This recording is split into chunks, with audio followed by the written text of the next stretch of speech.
I want to talk about the Restrict Act because it was billed as a ban on TikTok. But the weird thing is it doesn't even mention TikTok in this Chinese-owned app in the bill. So what is this really about? Is it about restricting, TikTok that's not mentioned in it? Or is this really a power grab? What are your thoughts on this? People should pay really close attention to the Restrict Act because the Democrats and Republicans that have introduced this legislation are trying to market it as something that it's not. It does ban TikTok. It makes it illegal for Americans to use TikTok, but it does a whole lot more than that. It gives power, unfettered power, to unelected bureaucrats in the Commerce Department to tell us what social media apps we are or are not allowed to use. It gives them access, unfettered access to our data, our browsing history, how we're using different apps on our phones. And it basically criminalizes the use of VPNs with some pretty serious consequences. And they're doing all this in the name of national security.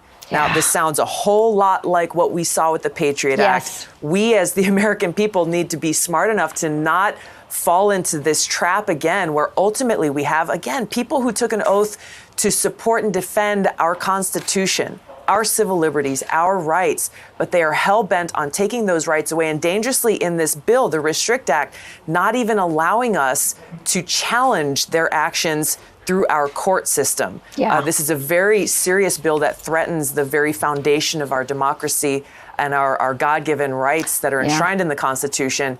And we cannot allow them to do this again. You know what's even more scary? That co-signers like Lindsey Graham didn't even know they had co-signed on this bill. That these big decisions that are affecting our civil liberties and our freedom are being decided by a bunch of staffers instead of actual senators. It was embarrassing and humiliating, and he should be embarrassed about that. That he should be, and that is where we have to hold these elected leaders.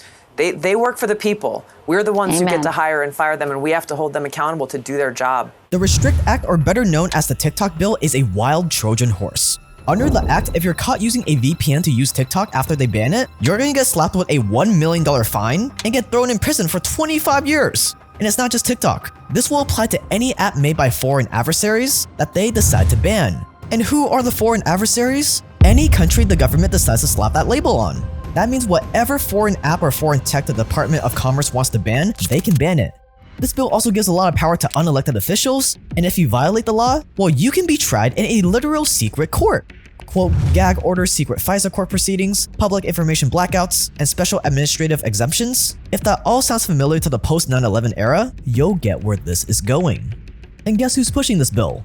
The White House itself. The White House endorsed the Restrict Act on Tuesday, calling it a systematic framework for addressing technology-based threats to the security and safety of Americans. No matter what your thoughts on TikTok are, if this bill or a bill like it passes, we are gonna be in deep trouble. And here's what you have to know. This bill isn't really about banning TikTok. It's never about what they say it is. Instead, this bill would give enormous and terrifying new powers to the federal government to punish American citizens and regulate how they communicate with one another. In fact, far, far broader. The Restrict Act proposes to grant the Commerce Department additional investigative and punitive powers regarding all information and telecom companies connected to a foreign adversary if they pose undue and unacceptable risk to U.S. national security or U.S. citizens. Whatever that means. That is very, truly broad, isn't it? Oh yeah, that's vague as you could possibly have it. Wow, that's broader than... barn.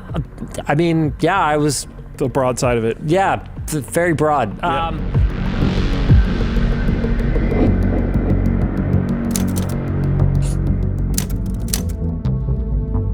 And really fast, one of the nootropic supplements I take is Alpha Brain by Joe Rogan's company Onnit. And as it turns out, the shipping software Onnit uses is called ShipStation. As the chief of operations of Onnit said, ShipStation fundamentally transformed the company and allowed us to scale to where we are today. That's because ShipStation is the fastest, most affordable way to ship products to your customers. It lets you find the lowest shipping rate, saving you up to 84% from top carriers like UPS, USPS, and DHL Express, while letting you streamline everything. Simply connect your selling channel, and then you can manage all of your shipping. You can set up automations, custom branding, ShipStation will instantly update the tracking information on your selling channel for you, and you'll even get free comprehensive onboarding support to get you shipping faster right away. So what are you waiting for? Use the same shipping software that Onnit uses by going to shipstation.com/JakeTran for a 60-day free trial. That's 2 months of cheaper, stress-free shipping completely for free. Go to shipstation.com/JakeTran right now with the link below. Thanks to ShipStation for sponsoring this video. The Restrict Act is intentionally made to be very vague and flexible. Quote, to authorize the Secretary of Commerce to review and prohibit certain transactions between persons in the United States and foreign adversaries, and for other purposes. What other purposes, you may ask? We don't know, and that's kind of the point.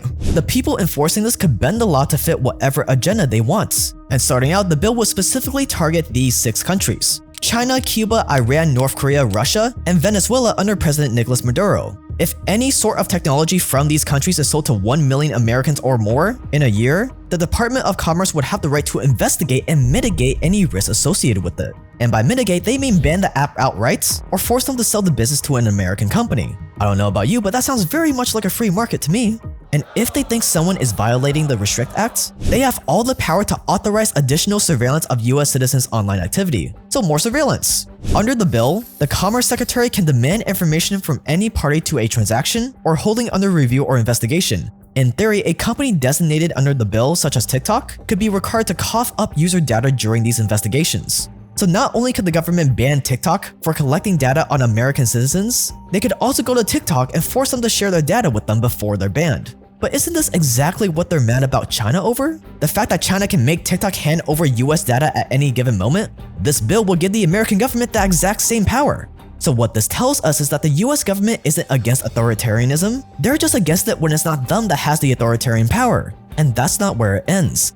According to the EFF, a digital rights group, giving the Commerce Department broad authority to impose crushing criminal penalties on any person trying to evade a mitigation measure is dangerous. For example, in the case of a mitigation measure that bars the importation of TikTok into the US, it authorizes penalties including 25 years of prison time for anyone who brings TikTok into the US, whether by use of a VPN or downloading it while in another country. That's right, if the Restrict Act passes and they ban TikTok, you could literally go to prison for downloading TikTok through a VPN. And the same thing goes for any tech created or run outside of America. And if the government decides to ban some random app or program, they don't even have to explain themselves either. Because according to the Act, actions taken by the President and the Secretary of Commerce under this Act shall not be subjected to administrative review or judicial review in any federal court, except as otherwise provided in this section. So at the flick of a wrist, they can ban any tech they want and would not owe the American public any explanation whatsoever.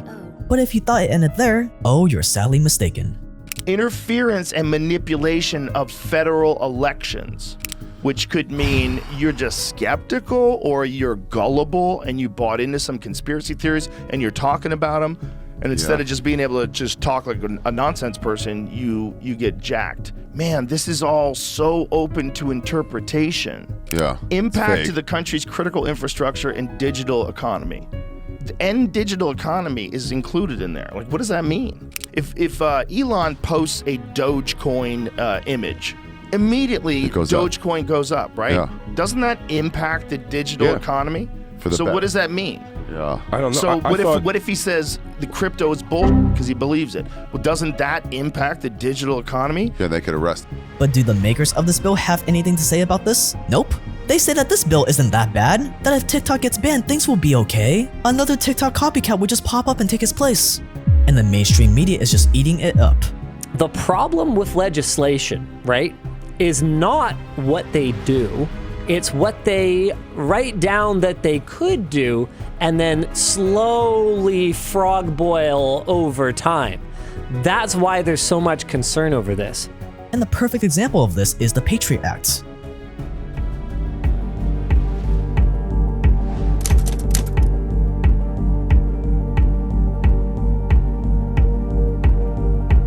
After 9/11, the American public was so enraged, so angry, and rightfully so, that they were willing to do anything, to accept anything that the government peddled as the solution, which was when the government was able to pass the Patriot Act without so much as any opposition. The Patriot Act famously allowed the NSA to spy on millions of Americans in secret without needing any warrants or oversights, and it put America right up there with the Chinese government in terms of surveillance power. But then on March 15, 2020, Section 215 of the Patriot Act expired. And suddenly, all those provisions that made spying on Americans legal went down with it. Without the Patriot Act, the government had to go back to manually getting a warrant for every single person they wanted to spy on, which is a huge hassle if you're trying to monitor the masses. So that's why the government has been patiently waiting for the next crisis, the next mass panic that they can use to slip through yet another overreaching bill with a catchy name, which is where TikTok and the Restrict Act comes in.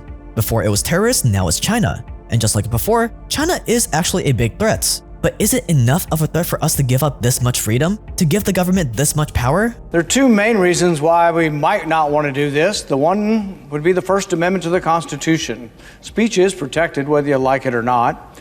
The second reason would be is that the Constitution actually prohibits bills of attainder. You're not allowed to have a specific bill against a person or a company. So this fails on two egregious points, pretty obvious points, and I think we ought to think about that. I think we should beware of those who peddle fear. I think we should beware of those who use fear to coax Americans to relinquish our liberties, to regulate and limit our First Amendment rights. Every accusation of data gathering that's been attributed to TikTok could also be attributed to domestic big tech companies. In fact, one of the bills they're looking at doing is broad enough that the president will be given the power to designate whatever country he sees fit to be an adversary and whatever company underneath that definition. It would basically be a limitless authority for the president to ban speech. And this is all happening as the US loses its grip as the world superpower, as economies all around the world are ditching the dollar, as China is uniting our enemies, as Putin is moving nukes into Belarus, and as the US inches closer than ever to World War III. Yes, we are in turbulent times. And if World War III does break out, there will be a select few individuals that will make a ton of money, as they always have. And if you want to be one of those wealthy war profiteers, then you gotta watch our new private documentary on the greatest war profiteer that ever lived, Dick Cheney. Dick Cheney is what many call the most influential vice president of all time. And thanks to the war in Iraq, Dick Cheney is now worth an estimated $90 million. And that's just an estimate.